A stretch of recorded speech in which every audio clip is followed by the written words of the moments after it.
I should have done this research on stream, but after so many people hitting me up asking, is she even a real doctor? I decided to look into it a little bit. So I am up on her website right now. And within this, she has here a little bit about herself. And you can see here, Dr. Bryan has decided to pursue her doctorate degree in counseling psychology from Argosy University. I have never heard of this school before, so I put this school into Wikipedia. And really, I wanted to understand, is this institution accredited? And if they are accredited, by whom? Is it a nationally recognized organization? And I found out that on February 27, 2019, the U.S. Department of Education stated that they were cutting federal funding to this university. And all of the campuses were officially closed shortly thereafter. And why were they cut off? Seems like that there was some heavy fraud allegations. The Arizona Republic and Inside Higher Education reported that Argosy University failed to distribute more than $9 million in financial aid to its students, and it's unclear where the money is now. Now, if you look down up in here, in 2022, Argosy University is one of 153 institutions included in student loan cancellation due to alleged fraud. Schools like this that will lose accreditation due to allegations like this, it begins to put me in a position of questioning the value of your education, where you now wear doctor like a badge of honor. But I wanted to know officially, could you call yourself a doctor from a school that lost accreditation?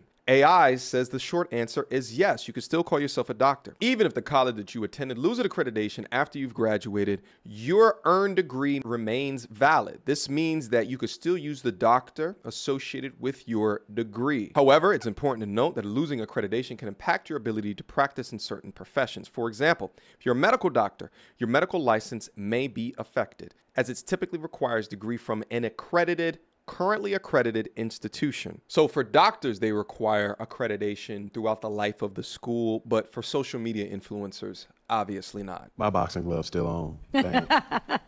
Yeah, man. And I for the sake of my cigar, I mean, it's gone. Yeah, it's about to get there. I just want to ask a simple question. And it's going to be a simple answer. Hopefully within the time frame of me smoking this cigar. Do you want to get married? Hard yes, absolutely want to get married. So my question is, if you've never seen a healthy marriage, how are you able to identify one? Now, this is the third time that he's had to re-ask this question. Now he's reframing it around specifically you being direct and asking about marriage. Now, this is the most direct way that he's asked this question before. So let me answer again. I didn't grow up in the household where a healthy marriage was something that was present for learned behavior. I am 41 years old. I'm an adult who has done a lot of work. So in today's world, with my work and my healing and my old friends who I have now made new friends, I now have, and I do see healthy relationships. But none that you want to be like, yo, no, I like what y'all have. Right. I want to emulate that. No, and it's not because what they have isn't healthy. It's because I have a strong sense of self, and I'm not knocking people who look to other people and say, I would like that, or I get what you're saying. There's nothing wrong with that. But I have a strong sense of self, and I don't want what someone else has. I want what is aligned in God's will for me is. And so I have a strong understanding that what's for me ain't gonna look like your healthy relationship. And if I get caught up in, I want that, or I want it to mirror that, then I may be looking and meeting my husband saying, you don't fit this box, which is called compartmentalizing. And my husband, who's God sent to me after all my work, doesn't need to fit a box. He needs to come authentically who he is. And my job is to love him where he is, how he is, and pray on the ways that I don't understand, because I'm not supposed to lean onto my own understanding. I'm supposed to trust God in all his ways. And when doing that, that means I'm not looking for anything externally to idolize. When I have myself in God and I know that who my husband is, I will feel it. I don't have to see it in someone else's world. And the other thing is we got to be careful with wanting what somebody else has. Oh my God. Because it could look like we want this beautiful mansion and we go in that house, excuse my language, that motherfucker's more homeless than people who sleep on the street. Because just because you got 4 walls and you have a marble floors and you have a gated home and you have a 10,000 or 20,000 square foot home doesn't mean that thing ain't more homeless than the person who's in a high-rise apartment or a person who's in a single apartment living in downtown LA and they're a student who's poor, okay? That has nothing to do with it. So I'd rather rather have a little apartment with my husband and baby, we got wealth, than be in a big mansion like a lot of people have done and be homeless in that thing. And I'm sitting here creating this image for my people to admire me, but I'm dying in the inside. When you talk about resources and people, I don't want no friends around me who can see me as a mansion, but let me die as a homeless person internally. I'm good. And nor do I want to be the woman who says, I want what Cam and this woman has, not knowing that when this woman goes wherever she's going, she's really speaking the real about what y'all got going, but she's not gonna tell me because she wants me to keep feeding her trauma, which is that mask and that costume she's wearing, to make people think that relationship is good. I'll pass. I'll take what God has for me, and I will continue to pray for those who I see have a healthy relationship and support them. But I don't want nothing nobody has because it's not mine. And if it ain't yours, y'all, you can't keep it. You can't sustain it. So stop wanting things that ain't yours. Stop wanting things that don't belong to you. That's called despair. No, it's not called despair. See, what she's doing, guys, is that she knows the line of questioning that Cam is probably going to go down, which is, well, if you can model someone else, why haven't you found it for yourself? But she's avoiding that. Yes, you can take a look at how other couples or other relationships have performed within your life and not want it so bad that you lust for it. You get to this heavy, because comparison is the thief of joy. I understand those points. But to look at other examples of it being or doing well as to inform you, and especially looking at other people's mistakes, to inform you of how to do it better yourself. That's essentially what he's asking. But she's putting in all of this fluff speak on top of it, which is making it difficult, right? Like, it's making it difficult to follow, yet at the same time, she's speaking so fast, it's not giving Cam time to rebut or to speak through the different ridiculous points that she continuously makes. This is odd. And you know what the thing is here? If you look down into the comment section of their video, it's nonstop about how Cam was being disrespectful. She kept answering his questions and he kept thinking she didn't. Zero comprehension. No, he reframed the question 3 different times. And he probably is going to reframe it again going into the future. God bless her for her patience. What? Cam exposed himself as a low-functioning man. He never recovered. This woman gave a masterclass in being high-functioning. Holy moly. Her speaks clearly and eloquently. Cam, I man, you woman. Oh.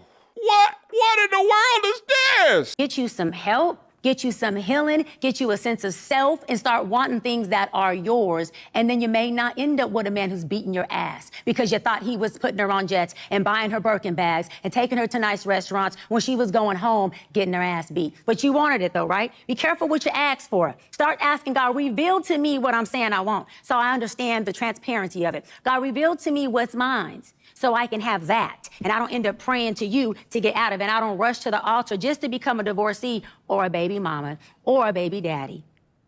We don't want what nobody else has. We want what's ours, because that is good enough. There's some things that she's saying that's making absolute sense, right? Women who idolize YouTube couples, relationship couples, they see the glitz, the glamour, the potential money, and then behind scenes, it's a bloodbath.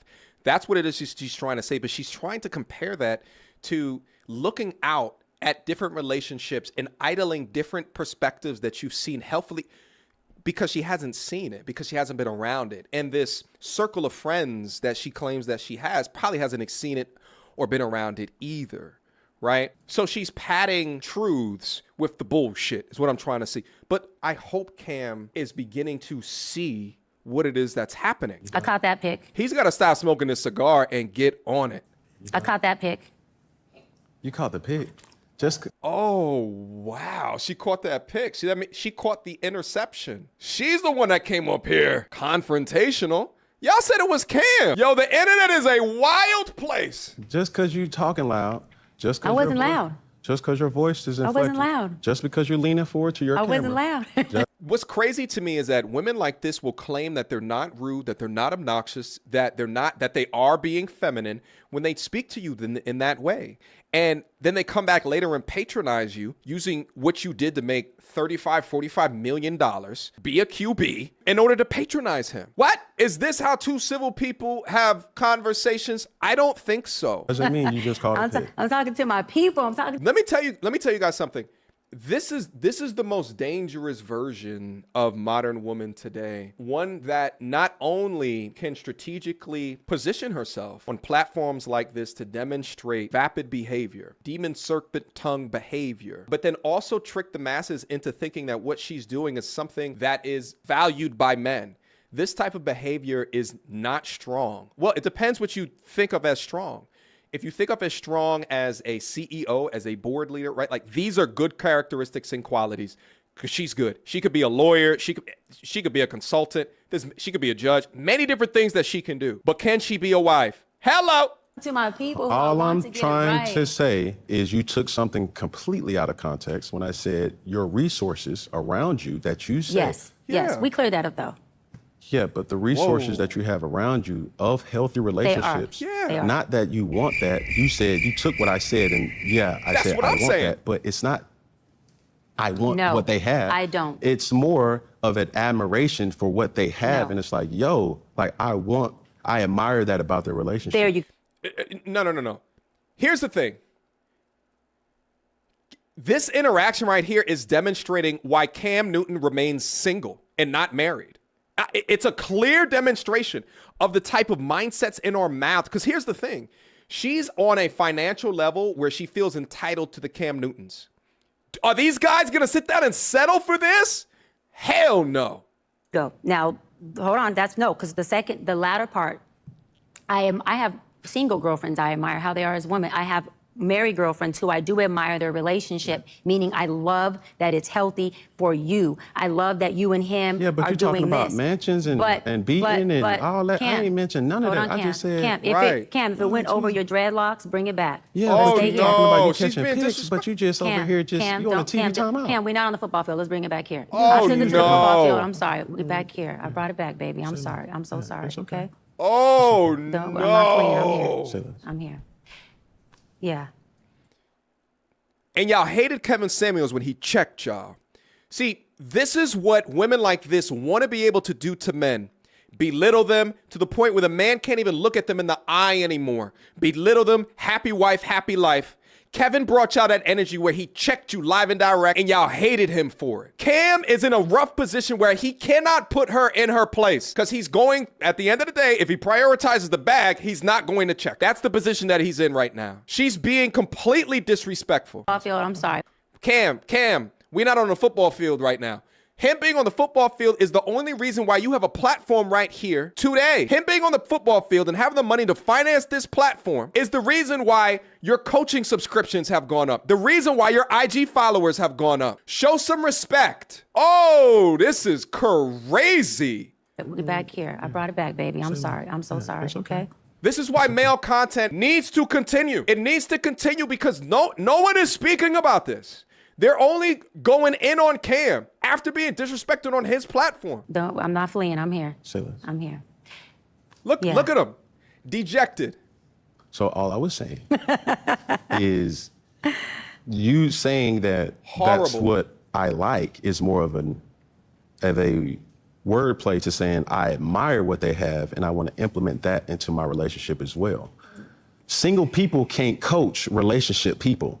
And I think that is what happens too often. So when I'm asking questions about resources, when I'm asking questions about you, hard yes for a Yeah, married of man, course, yeah. I'm saying I'm triggered when I hear that as a man. Yeah. When I ask you, do you have healthy marriages that you've seen, witnessed, Yes, been a and I part have, of, yes. or admired? And you clearly said no. And I clearly said yes.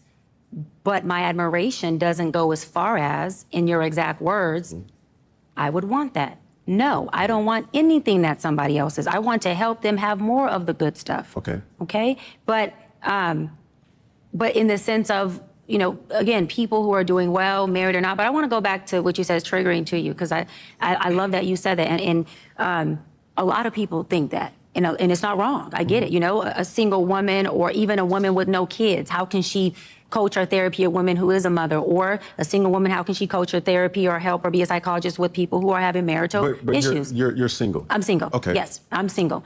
And so I love what you're saying because I I don't know what other therapists, psychologists, or coaches do, but I don't coach married couples. Stick with me. People come to me who are married. I'm helping each of them process their own stuff. Because what a marriage is, and your mama will know it because she's a church woman, and from what she said beyond 39 wise. years Right. of marriage. And even what she said about marriage, everybody want to go to heaven, but there's a lot of hell in it, and love that. She said that. Marriage, like the Bible says, is cleaving. Cleaving does this. Cleaving doesn't do this. And so when people come to me married, they're doing similar to Mama's statement. They're coming to me like this. And so I'm not counseling married couples. I'm counseling individuals who are coming with so many issues within themselves that they married on paper, but they ain't never even had a chance to be married mentally, emotionally, spiritually, sexually, intellectually in any way. But what happens is, as I help them as individuals process through their traumas and their pain and their intergenerational issues, they magically usually cleave, or not many, but some, depart. Because you cannot cleave without shedding. And the shedding that cleaving takes is the shedding of your stuff, your ego, your emotions, your trauma, your pain pockets. And when you shed of that, the cleaving was already waiting there for you. So it's not that anyone, even other therapists, are teaching married people how to cleave or be married.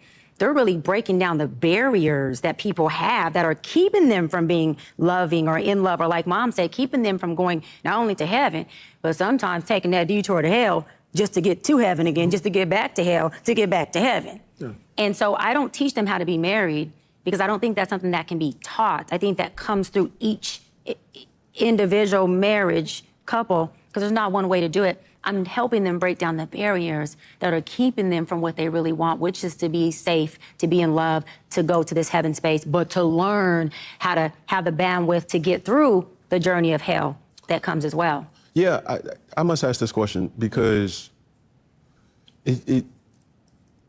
I'm a product of this. Yeah. Has your profession affected your outlook on a relationship? 100%. How?